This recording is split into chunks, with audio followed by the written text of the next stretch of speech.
Hello everyone, welcome to my channel. आज हम start करने वाले हैं 18 जून 2024 का पेपर, जिसमें हम पार्ट 4 कवर करेंगे नाउ। क्योंकि मैंने 75th क्वेश्चन तक आपको कंप्लीट करा दिया था। Now we will discuss about question number 17, ठीक है, 76। So, according to Nyquistic theorem, to produce the original analog signal, one necessary condition is। तो Nyquistic theorem के अनुसार अगर आप जब भी एनालॉग सिग्नल को प्रोड्यूस करते हो तो एक नेसेसरी कंडीशन क्या होती है? तो दैट इज कि सैम्पलिंग रेट जो होगी वो हमेशा मस्ट मतलब होनी ही चाहिए, at least 2 times higher frequency content in the signal. जितनी फ्रीक्वेंसी कंटेन करती है उससे 2 times हायर होनी चाहिए, ठीक है। So this is about the Nyquist theorem conditions, ठीक है। नेक्स्ट क्वेश्चन देखते हैं, क्वेश्चन नंबर 77। तो what will be ordering of typically steps when processing of high level queries. तो we will discuss about the high level queries. तो आप जब high level query करते हो, फर्स्ट आपकी स्टेप क्या हो जाती है? तो देखो, सबसे पहले हम जानते हैं स्कैनिंग करते, पासिंग करते और वैलिडिंग करते। तो आप स्कैनिंग से भी इसको ध्यान रख सकते हो, क्लियर है। नेक्स्ट, इसके बाद आप क्या करोगे? क्वेरी को ऑप्टिमाइज करोगे। ऑप्टिमाइजेशन मतलब क्या? कि लाइक ऑप्टिमाइजेशन मतलब अननेसेसरी कंडीशन को हम रिमूव करते, क्लियर है। नाउ थर्ड क्या हो जाएगी कि आप क्वेरी को जनरेट करोगे, क्वेरी के कोड को जनरेट करोगे, ठीक है। और लास्ट आप क्या करोगे? Run time database processor use करोगे, ठीक है। So this is the steps of our high level query processing, ठीक है। नेक्स्ट क्वेश्चन देखते हैं। तो नेक्स्ट क्वेश्चन आता है 78th क्वेश्चन। तो यहाँ पर अगर मैं बात करती हूँ, what of which of the following is it true in the case of tree locking. तो देखो, मैं आप ट्री लॉकिंग बताती हूँ तो आप जानते हो कि ट्री कैसा होता है, इट्स लाइक दिस, है ना। एक सेकेंड मैं आपको बना के दिखा देती हूँ। तो ट्री क्या होता है? सबसे पहले आप जानते हैं कि this is tree, it is a complete binary tree, we can say that, ठीक है। तो देखो, it ensure that shorter waiting time तो नहीं, कोई गारंटी नहीं है। क्योंकि देखो, अगर मान लो अगर मैं इस नोड की बात करती हूँ तो इस नोड को कितना टाइम लग रहा है, इसको कितना वेट करना पड़ रहा है, ये हो रहा है, फिर ये हो रहा है, फिर ये, है ना। तो दिस इज वाई कि we can't say that this ensure shorter waiting time, clear है। नेक्स्ट अगर बात करती हूँ, it ensure the freedom from deadlock, yes this is true, है ना। ये हमारे डेडलॉक से फ्री होने के लिए हमें बताती है, बिल्कुल। क्योंकि आप जानते हैं कि जब क्योंकि यहाँ पे ऑलरेडी हम क्या रिसोर्स दे रहे हैं इसको, तो जब भी आप नेक्स्ट फर्दर आगे मूव करते जाओगे तो यहाँ डेडलॉक कंडीशन नहीं बनेगी, ठीक है। Transaction can lock data items earlier. देखो, यहाँ पर वही बात है ना कि इसने अपना डेटा आइटम पहले ही लॉक कर लिया, तो फिर डेडलॉक की कंडीशन बनेगी नहीं, क्योंकि इसका भी अपना फिक्स है, इसका भी अपना फिक्स है, क्लियर है। सो दैट्स वाई कि ट्री लॉकिंग में हम दो फेजेस को पढ़ते। Now it does not ensure that a greater amount of concurrency. तो ये इंश्योर नहीं करती इस बात से कि बहुत ग्रेटर अमाउंट ऑफ कॉन्करेंसी यहाँ पे होती है, ठीक है। So this is about this question. Next question देखते हैं। तो नेक्स्ट क्वेश्चन है, इन window scheduling in which one of the following option is correct. तो देखो, सबसे पहले अगर मैं बात करती हूँ विंडो शेड्यूलिंग की, तो it is a primitive scheduling algorithm, है ना। और यहाँ पर ये प्रायोरिटी बेस्ड होती है सबसे फर्स्ट। और अब मैं आपको इसके बारे में बताती हूँ कि हमारी जो इसकी रेंज होती है वो होती है 0 से लेके 15 तक, ठीक है। 0 से लेके 15 तक हम इसमें शेड्यूलिंग यूज करते हैं। इसीलिए आप देखो, 0 से 15 मतलब कितना हो गया? 16। तो 16 नॉन रियल टाइम प्रायोरिटीज इसके अंदर होती है, ठीक है। थोड़ा सा इसके बारे में डिस्कशन कर लेते हैं। तो देखो, अगर मैं यहाँ पे बात कर रही हूँ, मैंने आपको ऑलरेडी बताया कि it is use priority driven, it is a primitive scheduling algorithm. Now this is discuss about की there are 16 different priority levels are used, clear है। लोवेस्ट प्रायोरिटी यानी 0 और हाईएस्ट प्रायोरिटी यानी 15। So this is about this question. So question number 80 देखते हैं। तो the language of PDA would be. तो language of PDA क्या हो जाएगी? तो देखो, सबसे पहले मेरे को यहाँ फर्स्ट स्टेप में ही मेरी मिनिमम मुझे 3 एज दिख रहे हैं, ठीक है। तो मेरी यहाँ पे ये वाली कंडीशन, ये वाली कंडीशन तो बिल्कुल सेटिस्फाई नहीं करेगी, क्योंकि मिनिमम मेरे जो ऑटोमेटा है उसमें, पुश डाउन ऑटोमेटा में मिनिमम 3 एज होंगे। कितने होंगे? 3 एज, ठीक है। सो अगर मैं बात करूं यहाँ पर, तो यहाँ पर अपन सबसे पहले जैसे कि बनाते तो Z0 यहाँ पर हमारी वैल्यू हो जाएगी और मिनिमम यहाँ पर 3A होंगे। दैट्स वाई कि मेरा जो रेगुलर एक्सप्रेशन है वो यहीं पे सेटिस्फाई कर जाएगा, है ना। इसमें हमें इसकी जरूरत नहीं पड़ेगी, ठीक है। So this is about this question. Next question देखते हैं। यहाँ पर आपको बताना है what will be the order of fields from frame relay frame format का आपको बताना है, और ये मैंने पढ़ाया है आपको, ठीक है। ये अपन ने ऐसे करके देखा था इसको, बिल्कुल आपके पास ऐसे 4 फ्रेम रिले फॉर्मेट थे और ऐसे करके, है ना, वहां पे आपको डायग्राम दिया हुआ था। तो आपको बताना है, देखो सबसे पहले आता है फ्लैग, और उस कंडीशन में क्या था कि फ्लैग बोथ साइड था, है ना। तो अगर मैं इसका एग्जैक्ट डायग्राम बनाऊं ना तो इस टाइप से था कुछ, लाइक अगर यहाँ पर हम ले तो ये इस टाइप से, और यहाँ पर कि यहाँ पर भी फ्लैग था, ठीक है। एक्चुअली में तो यहाँ पर भी फ्लैग है, फ्लैग, ठीक है, और यहाँ पर भी फ्लैग है, ठीक है, ठीक है।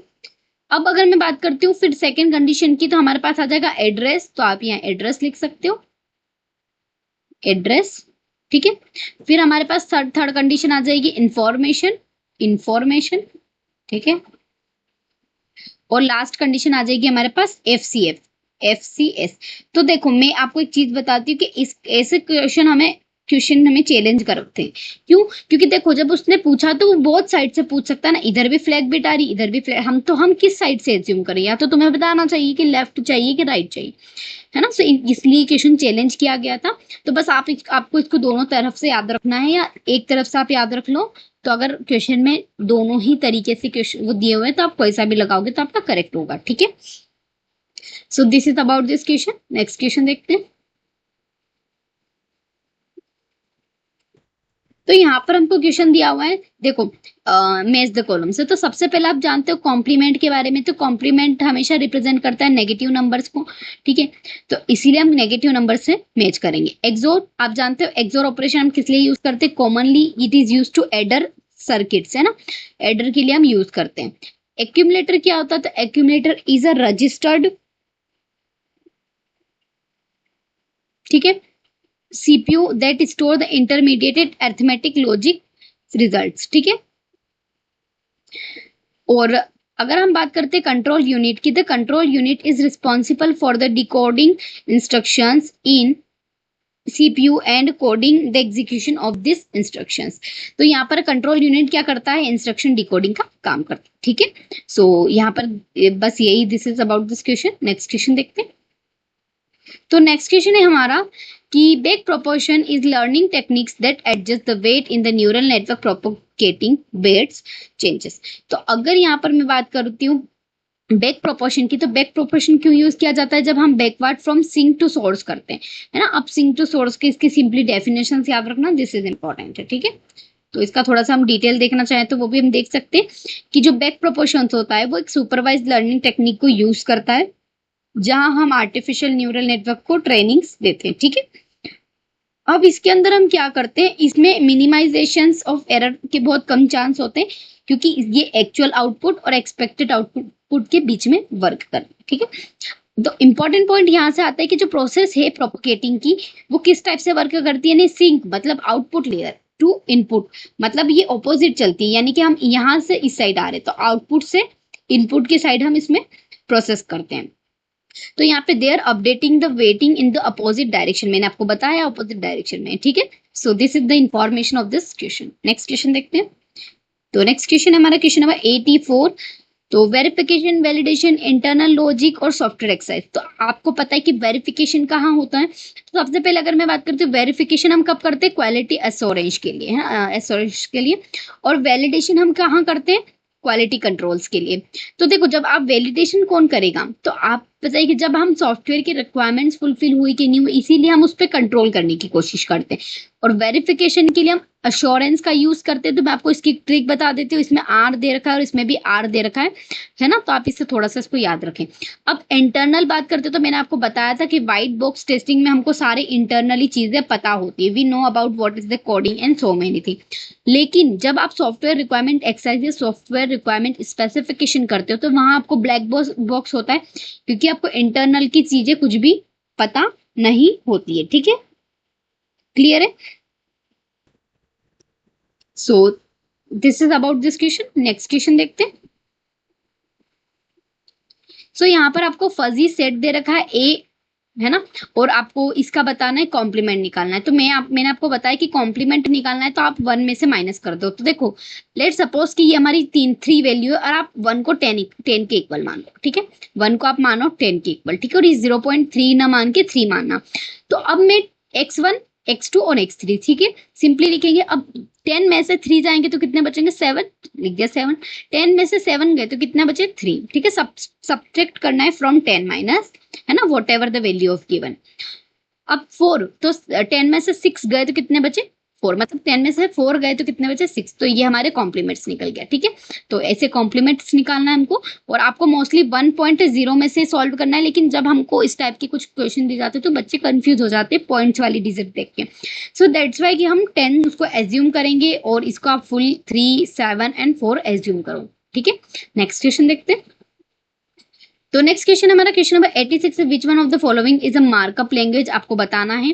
तो हम देख लेते हैं इसका आंसर। तो सबसे पहले अगर मैं बात करती हूँ मार्कअप लैंग्वेज क्या क्या हो सकती है, तो यहाँ पर देखो सबसे पहला आता है HTML, XML और DHML, यानी कि hypertext markup language, access table language और डायनेमिक हाइपरटेक्स्ट मार्कअप लैंग्वेज। तो this is the markup language, है ना। हम थोड़ा सा इसको डिटेल में देख लेते हैं, दिस इज इंपॉर्टेंट क्वेश्चन। तो यहाँ पर देखो हाइपरटेक्स्ट मार्कअप लैंग्वेज एक स्टैंडर्ड मार्कअप लैंग्वेज होती है जो क्रिएट वेब पेज के लिए यूज की जाती है, ठीक है। एक्सेसिबल मार्कअप लैंग्वेज किस लिए यूज की जाती है? जब हम सेट ऑफ रूल्स डिफाइन करते हैं इनकोडिंग डॉक्यूमेंट्स में, जो किस लिए यूज होती है? Human readable and machine readable both के लिए, ठीक है। तो HTML के बाद हमने XML को यूज करना चालू कर दिया था। अब नाउ डायनेमिक HTML की बात करते हैं तो it is not a markup language itself, ये खुद से मार्कअप लैंग्वेज नहीं है। बट हमने क्या करा है कि जब हम डायनेमिक को HTML के साथ कन्वर्ट कर रहे हैं या कंबाइन कर रहे हैं, तो इसीलिए हम उसको कह सकते हैं कि it is markup language. Combination of CS, Java script, ये 3 का कॉम्बिनेशन मिलके बना रहा है, इसीलिए हम इसको कह सकते हैं कि ये डायनेमिक और इंटरेक्टिव वेब पेज को डेवलप करते हैं, और दैट्स वाई की मार्कअप लैंग्वेज का पार्ट, ठीक है। तो नेक्स्ट क्वेश्चन देखते हैं। क्वेश्चन नंबर आता है हमारा अगला, विच इज क्वेश्चन नंबर 87। तो this is our Karnaugh map question, important question है, तो देख लेते हैं इसको। तो मैं आपको बता देती कि हमको इसको कैसे सॉल्व करना है। तो मैंने आपको लास्ट में बताया था, हमको यहाँ पर 3 वेरिएबल्स दे रखे, तो हम इसको 3 वेरिएबल्स का बना लेते हैं, और आप इसको इस टाइप से, ठीक है। 1, 2, 3, 4, ठीक है।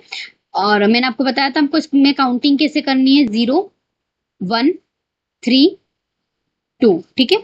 और नेक्स्ट आ जाएगा 4, 4, 5, 7, 6, ठीक है। सो हमको ये नंबरिंग करनी है। सबसे पहले मैंने आपको बताया था कि समेशन है, ये सॉफ्ट फॉर्म है, तो A कॉम्प्लीमेंट और A, ठीक है। और नाउ अब क्या बोल सकती हूँ मैं कि BC, ठीक है, BC, फिर अगेन, तो यहाँ पर इन दोनों पे कॉम्प्लीमेंट आ जाएगा, फिर इस पे कॉम्प्लीमेंट, और यहाँ पर दोनों ही विदाउट कॉम्प्लीमेंट आ जाएंगे, और यहाँ पर B और C पे कॉम्प्लीमेंट, ठीक है। So this is about this. अब हम क्या करते हैं, मैं आपको थोड़ा सा कलर चेंज करके बता देती हूँ। देखो सबसे पहले 0, तो हम 0 पे क्या लिखेंगे? 1, क्योंकि समेशन वैल्यू है। फिर 2, तो 2 पर हम लिखेंगे 1, 6 पे हम लिखेंगे 1, ठीक है। अब डोंट केयर, देखो D लिखा है मतलब डोंट केयर की कंडीशन, आप जानते हो डोंट केयर को हम इससे रिप्रेजेंट करते हैं, ठीक है। तो देखो डोंट केयर कहां पर है? 1 पे, तो यहां पर लिख दिया हमने डोंट केयर। नेक्स्ट 3 पे, तो डोंट केयर की कंडीशन 3 पे, और डोंट केयर यहाँ पर, ठीक है। तो अब आपको पता है कि डोंट केयर का यूज हम कब करते हैं? डोंट केयर का यूज आप तब करोगे जब आपको जरूरत लगेगी, ठीक है। अगर आपको उसकी नीड नहीं है तो आप नहीं करोगे। तो मेरे को यहाँ सबसे अच्छा दिख रहा है वो है ये, तो एक पेयरिंग बन गई यहाँ पे, ठीक है, 4 की। तो आप सिंपली अगर आपने जब इसकी पेयरिंग कर दी तो आपके लिए क्या हो जाएगा? अगर आपने इसकी पेयरिंग कर दी और एक और मैं इसकी पेयरिंग कर देती हूँ, तो मेरे को इससे कोई मतलब नहीं, लेकिन मेरे को 1 चाहिए, तो मैं यहाँ पर ऐसे कर सकती हूँ, एक सेकेंड, लाइक एक मैं ऐसे बना सकती हूँ, ठीक है। सो ये मेरी यहाँ पर मैंने पेयरिंग कर दी। अब मैं क्या करूंगी इस कंडीशन में, तो अब हम यहाँ पर इसको एक्सप्रेशन लिखेंगे। तो देखो सबसे पहले मैं इस बड़े वाले पेड़ की बात करती हूँ। तो यहाँ पर देखो अगर हम इसको सॉल्व करेंगे तो ये B से B कट जाएगा, C से C, तो ये सब एक दूसरे से आपस में कैंसिल आउट हो जाएंगे। तो यहाँ पे हमारे पास रिमेनिंग बचेगा सिर्फ A का कॉम्प्लीमेंट, क्लियर है। प्लस जब आप समेशन स्वैप का यूज करते हो तो प्लस लिखते हो। और आपको मैं एक बात बता रही हूँ, जैसे कि जब आपको चारों फंक्शन एक साथ पेयरिंग में मिल जाते हैं ना, तो आप ऊपर वाली जो ये कंडीशन है ना, इसको आप यूज ही मत करो, इसको आप ले भी नहीं सकते, ठीक है। अब हम पेयरिंग की बात करते हैं इस वाले की। तो देखो ए कॉम्प्लीमेंट और ए अपने आप में क्या हो जाएंगे, कैंसल आउट हो जाएंगे, सिर्फ यहाँ पे क्या बचेगा, बी और सी कॉम्प्लीमेंट, ठीक है। So this is about this, है ना, ये हमारा करेक्ट आंसर आ गया। मतलब यहाँ पे कॉम्प्लीमेंट जिसने डैश से रिप्रेजेंट करा है, मेरे ऊपर बार लगा है, तो that is also similar thing. तो क्लियर, ये समझ में आया। आप नेक्स्ट क्वेश्चन देखते हैं। तो अगला क्वेश्चन है, विच one of the following have a truth value if universal of this clause consist all integers. तो यहाँ पर देखो, सबसे पहले आपको कुछ ना कुछ वैल्यू पुटअप करके देखनी पड़ेगी। तो डेफिनेटली अगर आप इसकी बात करते हो ना, तो मुझे ई तो बिल्कुल ही अजीब दिख रहा है, तो ई तो इसका करेक्ट आंसर नहीं होगा, है ना। तो यहाँ पर जब आप वैल्यू भी पुटअप करोगे तो आपको दो तो कैंसिल आउट मिल ही जाएंगे। और जब आप इसमें, मैं आपको इसका सॉल्यूशन दिखा के इसका वैल्यू निकालने का बताती हूँ। देखो, जैसे कि अगर हमने ए की वैल्यू पुटअप करी सबसे पहले एन, तो जब भी आप एन को यूज करोगे ना, तो आपको क्या मिलेगा, ग्रेटर मिलेगा। आप अगर बी की बात करते हो, तो बी में आप एन की वैल्यू 0 और एम की वैल्यू 0 लेते हो, तो आपको क्लियर मिल जाएगा आंसर। तो इसलिए हमारा ए और बी बिल्कुल ट्रू मिलेगा। नाउ सी की बात करते हो, तो सी इज ऑल्सो कि आप एग्जाम्पल पुटअप करोगे, M is equal to 2, N is equal to 1, है ना, तो आपको 5 आंसर मिलेगा। अब आप अगर नेक्स्ट बात करते हो डी की, तो यहाँ पर आप किसी का भी स्क्वायर करोगे तो आपको 6 नहीं मिलेगा, है ना, कभी भी, तो इसीलिए ये गलत हो जाएगा। और लास्ट वाला तो मैंने आपको ऑलरेडी बताया कि दिस इज रॉन्ग, क्योंकि यहाँ पे हमारे पास कंजक्शन है, no distraction, conjunction normal form है, ठीक है। सो नेक्स्ट क्वेश्चन देखते हैं। तो क्वेश्चन नंबर हमारे पास है, टू मशीन्स हमको गिवन है, आपको बताना है कि कौन सा करेक्ट है। तो यहाँ पर ऑप्शन है बोथ इक्विवेलेंट। तो कैसे इक्विवेलेंट, मैं आपको बता देती हूँ। तो हमको मिनिमम डिफाइन करना है। तो देखो, मिनिमम ये कहाँ पर जा रहा है, सिर्फ ए पे भी एक्सेप्ट कर रहा है, ठीक है। अब ये क्या, ये वाली कंडीशन ए पे एक्सेप्ट कर रही है, तो यस दिस इज ट्रू, है ना, ये ए पे भी ट्रू कर रही है। लेकिन अब अगर मैं बात करती हूँ, तो यहाँ पे और क्या एक्सेप्ट कर रहा है। तो देखो, ए और फिर बी, तो ए और मैं कह सकती हूँ कि बी का क्लोजर, यहाँ पे कितनी भी टाइम बी आ सकते हैं, जस्ट बिकॉज क्योंकि बी का लूप लगा है, ठीक है। तो यहाँ पर क्या ऐसी कंडीशन है, तो ए और हम बी डेफिनेटली, और यहाँ पे भी अगेन बी का लूप है, तो ये वाली कंडीशन इसमें भी सेटिस्फाई कर जा रही है, ठीक है।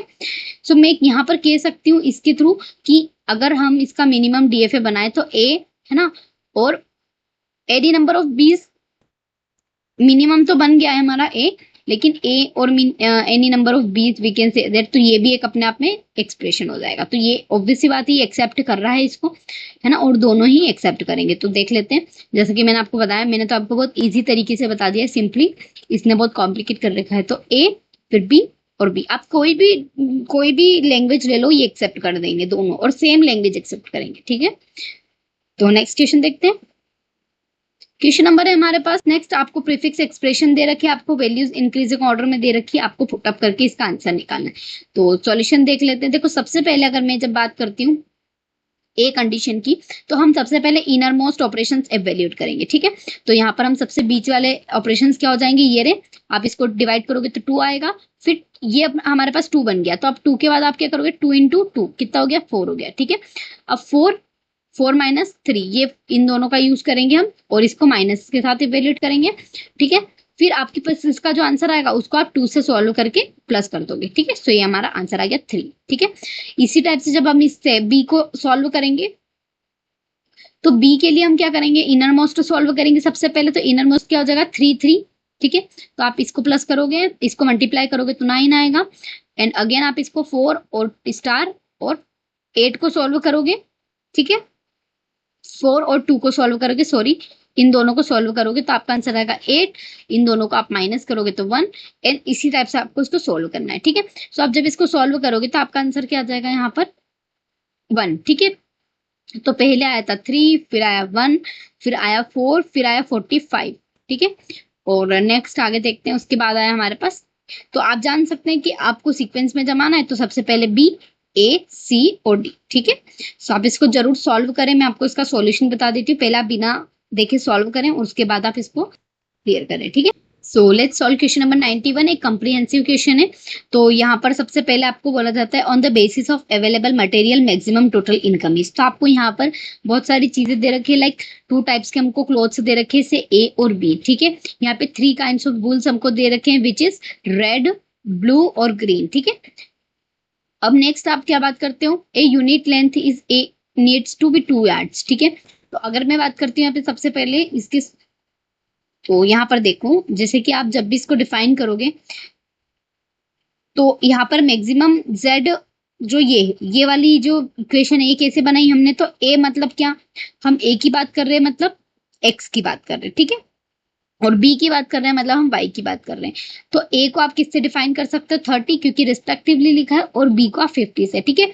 तो मैक्सिमम जेड की वैल्यू हमारे पास क्या आ जाएंगे, 30x plus 50y। This is our first equation. Now देखो सेकंड की बात जब हम करते हैं तो हमको ये कंस्ट्रेंट्स बनाने, तो कैसे बनाएंगे, आपको क्वेश्चन में ऑलरेडी गिवन है सारी चीजें।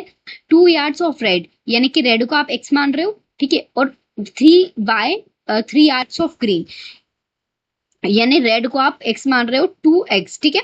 और 3 ग्रीन को आप क्या मान रहे हो 3y, ठीक है। अब नेक्स्ट यहां तक हमने ये चीज देखी। अब अगेन आप एक और बार इक्वेशन बनाओगे, 3 yards of red again 3x और 2 yards ऑफ ग्रीन, ठीक है। तो अगेन 2y एंड वाली कंडीशन दे रखी है और आपको 2 yards ऑफ ब्लू बोल रखा है, तो ये ब्लू की कंडीशन ही हम अलग बनाएंगे। अब हम इसके जो ये 8, 10 और 15 कहाँ से आए, तो देखो the fame has only stock. अब इसके स्टॉक आपको गिवन है कि रेड के पास कितने हैं, 8 हैं, तो हमने लिख दिया रेड वुलन कंस्टेंट। फिर 10 yards of green woollen constant, तो हमने 10 लिख दिए, ठीक है। अब नाउ हम किसकी बात कर रहे हैं, 15 के लिए, तो 15 के लिए कितना, ब्लू के लिए 15 yards, ठीक है। तो हमने रेड, ग्रीन और ब्लू तीनों को ही अलग अलग सिंप्लीफाई कर लिया। अब हमको आपको दिख रहा है कि यहाँ x और y है, लेकिन यहाँ ये एक ऐसी इक्वेशन है जहां से हम y की वैल्यू फाइंड आउट कर सकते हैं, ठीक है। तो y is equal to 15 divide by 2, तो क्या आंसर आ जाएगा हमारा 7.2। तो y is less than equal to 7.5 sorry, ठीक है। तो यहाँ पर हो जाएगा, आप जब इसको डिवाइड करोगे तो आपका 7.5 आंसर आएगा। थोड़ा और आगे देखते हैं, समझते हैं। तो देखो अब हमारी पहली इक्वेशंस क्या कहती है, आपकी पहली इक्वेशंस कंस्टेंट वाली थी रेड वाली, ये जब आप x की जगह 0 पुट करोगे तो आपको y की वैल्यू मिलेगी ये, ठीक है। आप जब y की जगह वैल्यू पुट करोगे तो आपको x की वैल्यू मिलेगी 4, ठीक है। अब सेकेंड कंस्टेंट यानी कि ग्रीन वाले की बात करते हैं, अगेन हम x की वैल्यू 0 पुट करेंगे तो आपको y की वैल्यू 5 मिलेगी, और y की वैल्यू 0 पुट करोगे तो x की वैल्यू 10/3 मिलेगी, ठीक है। तो यहाँ से हम दोनों इक्वेशन हम जब वैल्यू फाइंड आउट करेंगे, this is a basic mathematical equation. Now इसके बाद हम क्या करेंगे, जब आपके पास ये दोनों कंडीशंस आएंगी तो आप इनको मैथमेटिकली सॉल्व करोगे, तो इसके लिए आपको इक्वल बनाना पड़ेगा इनको। तो हम क्या करेंगे, पहली इक्वेशन में आप क्या करोगे, 3 का मल्टीप्लाई करोगे, तो जिससे 6x प्लस 9y, ठीक है। और यहाँ पर हम तीनों ही इसके कंस्टेंट में इसका मल्टीप्लाई करेंगे। सेकेंड इक्वेशन में आप 2 का मल्टीप्लाई करोगे ताकि ये 6 और 6 दोनों ही x के जो वैल्यूज हैं वो सेम हो जाए। तो देखो आप जब इसको आप ध्यान से देखोगे तो ये दोनों बिल्कुल आपको सेम दिखेंगे। फिर हम इसको सब्सटीट्यूट करेंगे, ठीक है। तो जब आप इसको सब्सटीट्यूशन करोगे तो यहाँ पर हम इसको, क्योंकि प्लस का है माइनस का है, कैंसिल आउट हो जाएगा। 9 साइन चेंज होंगे, यहाँ पे 9 में से 4 जाएंगे तो कितने बचेंगे 5y, ठीक है। और इज इक्वल टू, आप जानते हो क्योंकि आप माइनस कर रहे हो तो यहाँ पर भी माइनस हो जाएगा, क्योंकि हम यहाँ पर साइन चेंज करते हैं। तो 24 माइनस 20 कितना हो जाएगा, 4 हो जाएगा, ठीक है। तो y की वैल्यू क्या आ जाएगी हमारे पास 4/5, ठीक है। तो हमने सब्सटीट्यूशन से y की वैल्यू फाइंड आउट कर ली। आप जानते हैं आपने 12th में बेसिकली ये कैलकुलेशंस की होंगी। अब हम आगे देखते हैं, तो आपके पास जैसे ही y की वैल्यू आई तो आपको क्या निकालना है, अब x की वैल्यू। तो कैसे निकालोगे, तो ऊपर जो हमने 2 इक्वेशंस जिसमें हमने मल्टीप्लिकेशंस किए थे, तो आप उन दोनों में से किसी भी इक्वेशन में, या तो आप फर्स्ट ले लो इक्वेशन, सेकंड ले लो, है ना। उन दोनों इक्वेशन में लाइक मैं इसको कह सकती हूँ कि ये मेरी फर्स्ट इक्वेशन हो गई, ये मेरी फर्स्ट इक्वेशन हो गई, ठीक है। और ये वाली मेरी सेकेंड इक्वेशन। आप ये जो y की वैल्यू है ये किसी भी इक्वेशन में पुट कर दोगे, आपकी x की वैल्यू सेम आएगी, ठीक है। तो जब आप इसको पुट करोगे तो यहाँ पर देखो, जब हमने सॉल्व करा तो y की वैल्यू ये है, ठीक है। और आप इसमें x की वैल्यू पुट करोगे तो आपकी x की वैल्यू आएगी 14/5। तो हमारी y की वैल्यू 4/5, x की वैल्यू 14/5। क्लियर है। तो ये हमारी वैल्यूज आगे हमें काम आएगी। अब इतना क्लियर है, ये वाली वैल्यूज डायरेक्टली आपको आगे नेक्स्ट जो क्वेश्चन है उसमें यूज आएगी, आप ध्यान रखना है इसका।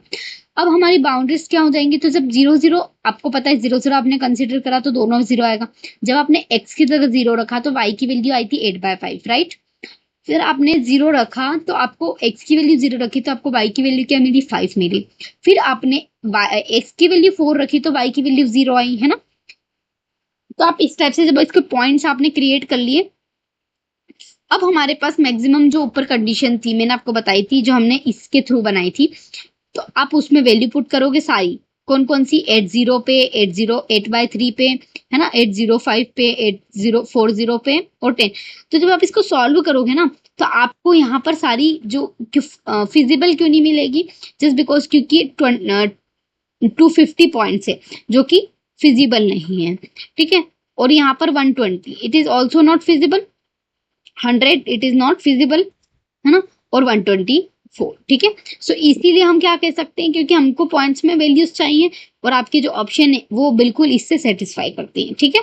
तो दिस इज अबाउट दिस, और आगे देख लेते हैं अगर इसमें कुछ इंपॉर्टेंट होता है। तो अगर आपको ऐसा लगता है कि क्वेश्चन बहुत ज्यादा लेंथी हो गया है, तो इसमें सारे ही क्वेश्चन के आंसर छुपे थे। अगर आप एक बार ये क्वेश्चन सॉल्व कर लोगे तो आपके फर्दर जो 4 क्वेश्चन है वो इजीली सॉल्व हो जाएंगे। तो यहाँ पर हम आगे देख लेते हैं। तो जैसे कि आपको सेकेंड क्वेश्चन पूछा था कि x unit length of type A cloths and y unit length of type B cloth, then constraint of formulated LPP। तो हमने बनाया था अभी कि आपने इससे पहले वाले क्वेश्चन में 7.5 निकाला था, मैंने आपको बताया था। जैसे कि हमने यहाँ पर देखो, जब आपने सॉल्व किया था तो आपका सबसे पहले ही इक्वेशन y की 7.5 आई थी, ठीक है। तो इसीलिए मैंने आपको बोला कि जब इसको सॉल्व कर रहे हैं ना, तो इसके आगे बेनिफिट्स हैं, ठीक है। तो और आपकी जो सेकेंड जो वैल्यू बनेगी वो क्या बनेगी, हमने ये वैल्यू बनाई थी 2x + 3y लेस देन 8 और 3x + 2y is less then 10। तो हमने ये तो यहीं से क्लियर देख के बना लिया था। तो this is simple question. Now next, which one of the following is appropriated objective functions of the given problem. तो हमने हमारी जो मैक्सिमम z की वैल्यू ही आई थी, हमने उस फर्स्ट क्वेश्चन में सबसे पहले ही ये निकालने की कोशिश करी थी, जो हमने यहाँ से निकाला था, ठीक है। तो 30x + 50y, ठीक है। नेक्स्ट क्वेश्चन देखते हैं। तो मैंने आपको बोला था जैसा कि अगर आपने फर्स्ट क्वेश्चन सॉल्व किया है तो आप सारे कर लोगे। When we formulated the LPP from above given passage, which one of the following objectives is dual? है ना। तो आप इसका ड्यूल कैसे निकालोगे, तो मैं आपको बताती हूँ। देखो, जहां पर आपको इन सब कंस्ट्रेंट से कोई लेना देना नहीं, अब आपको सिर्फ फिल्म ओनली स्टोक से लेना मतलब है। तो यहाँ पे 8 किसके लिए है, हमारे पास u को आप रेड मानो, ठीक है, u आप रेड के लिए यूज करोगे तो 8u, 10 ग्रीन के लिए यानी कि v जो है ग्रीन के लिए काम कर रहा है, और 15 यार्ड जो है वो ब्लू के लिए, यानी w जो है वो ब्लू के लिए, ठीक है। सो मैं डायरेक्टली आपको बता सकती हूँ कि 8 हमारे पास रेड है, 10 हमारे पास ग्रीन है और W हमारे पास ब्लू है, ठीक है। So this is the minimum expression, है ना, उसने बोला है। सो मिनिमम तो सब में दे रखा है, बट आपको बस ये वैल्यू ये तो दे ही नहीं रखा है, ठीक है। ये इसने बिल्कुल ऑपोजिट दे रखे हैं। तो आपको बस पता होना चाहिए कि आपको एग्जैक्टली क्या वैल्यू यूज करनी है with a sequence. Next question देख लेते हैं। तो नेक्स्ट क्वेश्चन है इसका कि how many unit length is used to cloth A. आप कितनी यूनिट लेंथ क्लॉथ ए के लिए यूज करोगे व्हेन इनकम इज मैक्सिमाइज। तो इसका सॉल्यूशन देख लेते हैं। तो देखो, सबसे पहले आपको मैंने बताया था कि जब हमने मैक्सिमाइज निकाल लिया है, आपने इक्वेशंस बना ली थी, सिंप्लीफाई कर ली थी, ठीक है ना, हमने यहाँ तक सॉल्व कर लिया था पूरा। तो आपकी एक्स की वैल्यू क्या आई थी, जब अपन ने सॉल्व किया था सब्सटीट्यूट करके, तो एक्स की वैल्यू क्या आई थी और वाई की वैल्यू क्या आई थी। तो वाई की वैल्यू 4/5 आई थी और एक्स की वैल्यू 14/5। तो यहाँ से एक्स की वैल्यू कितनी निकलेगी, 2.8, है ना। डायरेक्टली और इनडायरेक्टली आंसर यही है, बस आपको उसको डिवाइड करना है सिंपली। तो हम ऑलरेडी फर्स्ट वाले क्वेश्चन में सॉल्व कर चुके हैं, बस आपको 14 को 5 से डिवाइड करना था और आपका आंसर निकालना था, ठीक है। तो this is about this question. Next comprehension देख लेते हैं। तो अगला हमारा है 96 से। तो यहाँ पर आपको डेटाबेस सिस्टम से यानी एसक्यूएल क्वेरी से क्वेश्चन दिया हुआ है, तो थोड़ा सा इसको समझ लेते हैं। Companies implemented a new database system to manage its customer information. The database contains tables from customer, order, product and sales representative. Table में क्या क्या गिवन है आपको एसक्यूएल की, कस्टमर, ऑर्डर, प्रोडक्ट और सेल्स रिप्रेजेंटेशन, ठीक है ना। Each customer can place multiple order, definitely हर एक कस्टमर अपने एक बहुत सारे ऑर्डर्स को प्लेस कर सकता है। Etch order can multiple content product, और हर एक ऑर्डर में बहुत सारे प्रोडक्ट हो सकते हैं, पॉसिबल है। Etch order is associated with specific sales representative, representatives who manage the account. देखो आप जानते हो कि हर एक ऑर्डर, मान लो कि अगर मैं कोई ऑर्डर प्लेस करती हूँ, ठीक है, तो वो मुझसे जुड़ा है, मतलब कस्टमर से जुड़ा जुड़ा है, ठीक है, कस्टमर से जुड़ा है। नेक्स्ट वो प्रोडक्ट किसी और से भी तो जुड़ा होगा, तो वो एक स्पेसिफिक सेल्स एग्जीक्यूटिव से जुड़ा होगा, ठीक है, ये सेल्स रिप्रेजेंटेटिव। और उसको कौन मैनेज करेगा, इस अकाउंट को हमारा मैनेजर अकाउंट हैंडल करेगा, ठीक है। सो इसीलिए हमारे पास यहाँ पर 4 टेबल्स हो जाएंगे, which is customer, order, product and sales representative. The database design to improve the efficiency in tracking sales and customer interaction, ठीक है। सो हमको डेटाबेस दिया हुआ है और इस टाइप से आपको निकालना है कि उसकी जो एफिशिएंसी इंप्रूव हो सके और आप उसको ट्रैक कर सको कि सेल्स और कस्टमर के बीच का इंटरेक्शन, ठीक है। तो जैसे कि अगर हम किसी भी फ्लिपकार्ट या अमेजोन से ऑर्डर करते हैं तो ये सारी क्वेरीज उस पर बेस्ड होती हैं। तो सबसे पहले आप एसक्यूएल क्वेरीज रिट्राइव कर रहे हो the total number of distinct customer who have a placed order. तो अगर जिसको एसक्यूएल क्वेरीज के जो रूल्स एंड रेगुलेशंस पता है, we can solve it easily. तो सबसे पहले देखो इसने बोला है डिस्टिंक्ट, बिल्कुल मतलब है ना, हमको चाहिए एटलीस्ट 1, तो काउंट से काउंट गलत हो जाएगा। यहाँ पर डिस्टिंक्ट है लेकिन हमें यहाँ पर डिस्टिंक्ट है और यहाँ पे भी डिस्टिंक्ट है, तो एक ऑप्शन एलिमिनेट हुआ। अब आपको क्या चाहिए पता है, तो customer who have place order, तो कस्टमर और ऑर्डर से हमें मतलब है। तो टोटल देखो यहाँ पर दे रखा है कस्टमर और फ्रॉम ऑर्डर्स, ठीक है। लेकिन एक यहाँ पर एक चीज है कि हमको कस्टमर आईडी, आप कहाँ से ऑर्डर आईडी थोड़ी लोगे, क्या आपको लेना है कस्टमर आईडी, तभी तो आप कस्टमर को फाइंड आउट कर पाओगे। ऑर्डर आईडी से आप ऑर्डर फाइंड आउट करोगे, लेकिन आपको बताना क्या है, टोटल नंबर ऑफ कस्टमर। तो we are focused on the customer, है ना, टेबल, ठीक है। तो दिस इज वाई की ये गलत हो जाएगा यहाँ पर ऑप्शन। और अगला है, अगला देख रखा है तो आपको देखो यहाँ पर दे रखा है हमको कस्टमर्स, आप टोटल कस्टमर्स से निकालोगे तो where is the order, we are talking about the order, ठीक है। सो दैट्स वाई कि यहाँ पर हम हमारे लिए ये करेक्ट हो जाएगा, जहां पर आप सिलेक्ट करोगे, काउंट करोगे distinct number of customer ID as total customer from orders, ठीक है। So this is about the query of this question. Next question देखते हैं। तो next question, which one of the following best describe the relationship between the orders and the customer tables in the company database.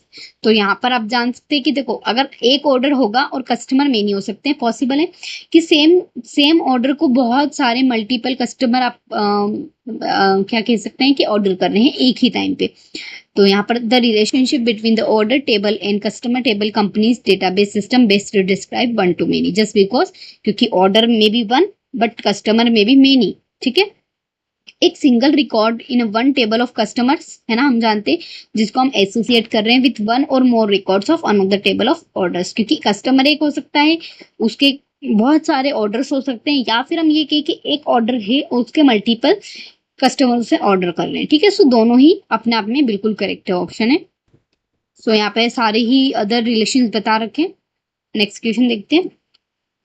तो next question है हमारा, विच one of the following table is likely have a foreign की। तो आपको बताना है कि इनमें से फॉरेन की कौन सी होगी जो रेफरेंस करेगी another table in the database implementation of the company. तो मैंने आपको अभी बताया कि जैसे अगर हम बात करते हैं सिर्फ ऑर्डर की, तो ऑर्डर ही हमारी सभी चीजों को लिंक करके रख रखा है, ठीक है। ऑर्डर से हमारा कस्टमर जुड़ा है, ऑर्डर से ही हमारा सेल्स रिप्रेजेंटेटिव जुड़ा है, और ऑर्डर ही हमारा प्रोडक्ट से रिलेटेड है। तो ऑर्डर ने हमें फॉरेन की को जोड़ रखा है, ठीक है। तो यहाँ पे हम बोल सकते हैं कि ऑर्डर इज अवर रेफरेंसिंग की या फॉरेन की, ठीक है। नेक्स्ट क्वेश्चन देखते हैं। तो नेक्स्ट क्वेश्चन है यहाँ पर हमारा, विच one of the SQL queries total numbers of order placed on a specific customer. तो अगेन आप जानते हैं कि आप जब टोटल नंबर ऑफ ऑर्डर कर रहे हैं, काउंट कर रहे हैं, और यहाँ पे डिस्टिंक्ट वर्ड भी दिया है क्वेश्चन में, तो why we add distinct word, तो this option is eliminated first, ठीक है। अब मैं बात करती हूँ यहाँ पे नेक्स्ट की। तो यहाँ पर आपको एक सेकेंड, हमने इसको एलिमिनेट कर दिया सबसे, ठीक, इसको एलिमिनेट कर देंगे। अब हमको काउंट करना है, तो सिलेक्ट और काउंट, हम सम नहीं कर रहे हैं क्योंकि जब भी आपको नंबर ऑफ ऑर्डर्स दे रखे हैं तो आपको नंबर बताने हैं, तो नंबर आप जानते हो उसमें हम सम का कोई रोल नहीं होता, इसीलिए हम हमारे ये वाली जो हम क्या बोल सकते हैं ऑपरेशन परफॉर्म कर रहे हैं सम वाला, ये गलत हो जाएगा। अब इन दोनों में से कौन सा करेक्ट है, क्यों कैसे पता चलेगा, तो the select count star as a total number of order from order where customer ID is equal to customer ID. लेकिन यहीं पे क्या दे रखा है कि आप सिलेक्ट अकाउंट ऑर्डर आईडी, तो जहां पर आपको क्योंकि आपको स्पेसिफिक कस्टमर के लिए शो करना है तो आपको एक ऑर्डर आईडी ऑलरेडी गिवन होगी, ठीक है, इसीलिए ऑर्डर आईडी होना हमारे लिए जरूरी है, ठीक है, इसीलिए ये वाला आंसर करेक्ट हो जाएगा। नेक्स्ट क्वेश्चन देखते हैं। तो नेक्स्ट क्वेश्चन है, based on the passage which one of the following statement is true. तो each sales representative can be multiple customer accounts, तो ये तो ऑलरेडी इसने बोल ही रखा था कि हर एक सेल्स रिप्रेजेंटेटिव का each order is associated with specific sales representative who manage the account। हर एक सेल्स रिप्रेजेंटेटिव के पास मल्टीपल कस्टमर के अकाउंट्स होंगे, वही मैनेज करेगा ऑर्डर्स को, है ना, वही मैनेज करेगा अकाउंट्स को, ठीक है। So this is all about this questions, ठीक है, थैंक यू।